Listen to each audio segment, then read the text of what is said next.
akan menjelaskan tentang sistem saraf. Apa sih itu sistem saraf? Sistem saraf adalah jaringan kompleks yang bertujuan untuk mengatur dan mengordinasikan seluruh aktivitas tubuh. Sistem ini menerima informasi dari lingkungan dan bagian tubuh lainnya, memproses informasi tersebut, dan mengirimkan sinyal untuk mengontrol berbagai fungsi tubuh, baik yang disadari maupun tidak disadari, seperti berpikir, bergerak, merasakan, dan mengatur organ internal. Fungsi utama sistem saraf yaitu yang pertama, menerima rangsangan atau stimulasi dari lingkungan luar dan dalam. Yang kedua, ada pengolahan informasi di otak dan sumsum tulang belakang. Yang ketiga, ada menghasilkan respon berupa gerakan, sensasi, atau perubahan psikologis. Nah, selanjutnya komponen sistem saraf. Pertama, neuron atau sel saraf.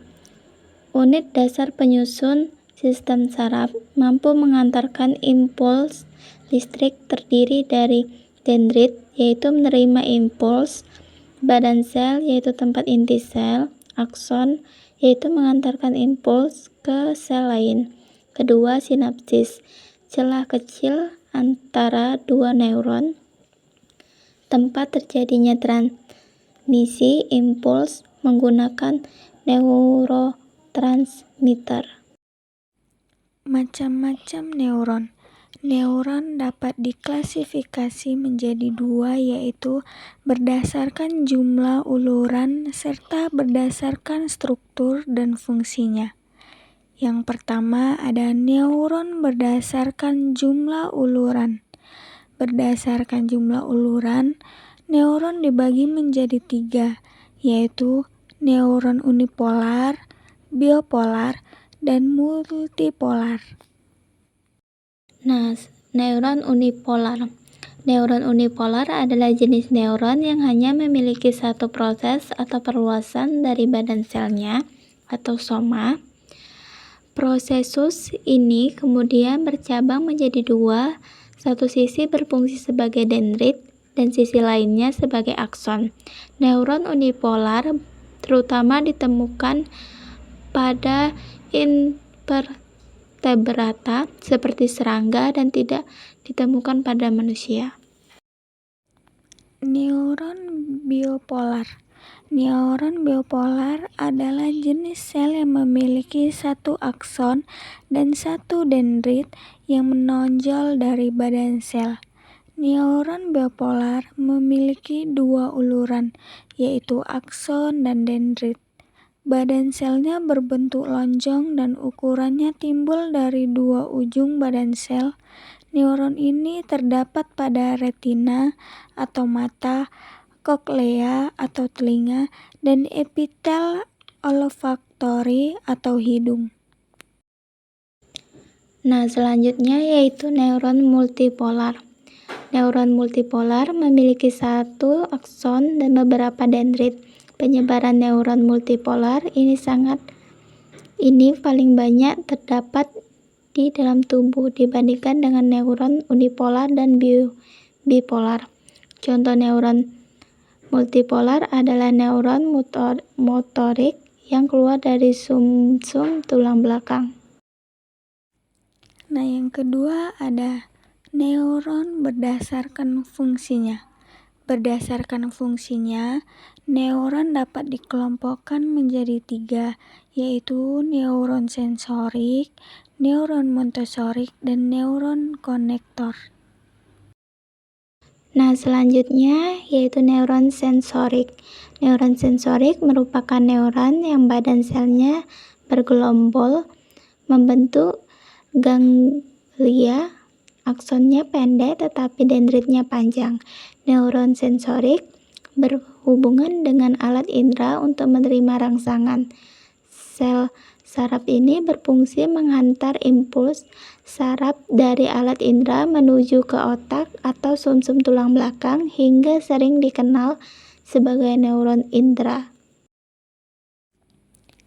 Neuron motorik.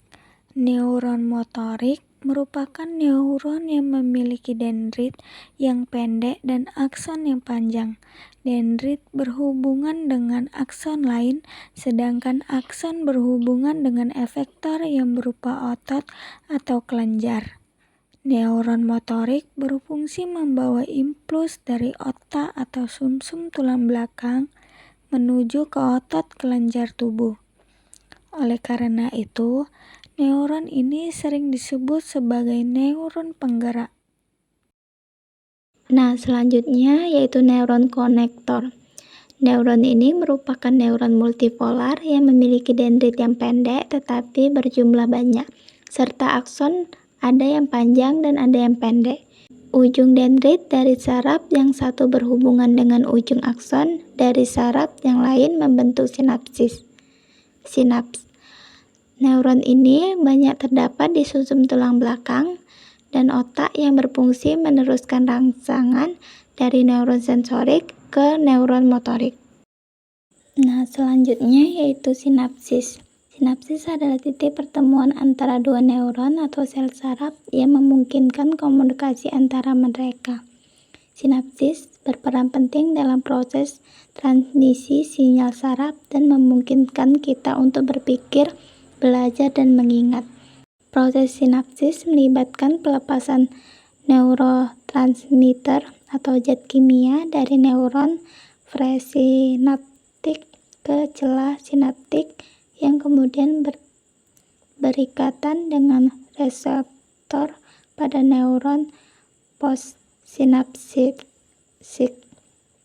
Ini memicu respon pada neuron postsinaptik, baik eksitasi atau stimulasi atau inhibisi atau penghambatan.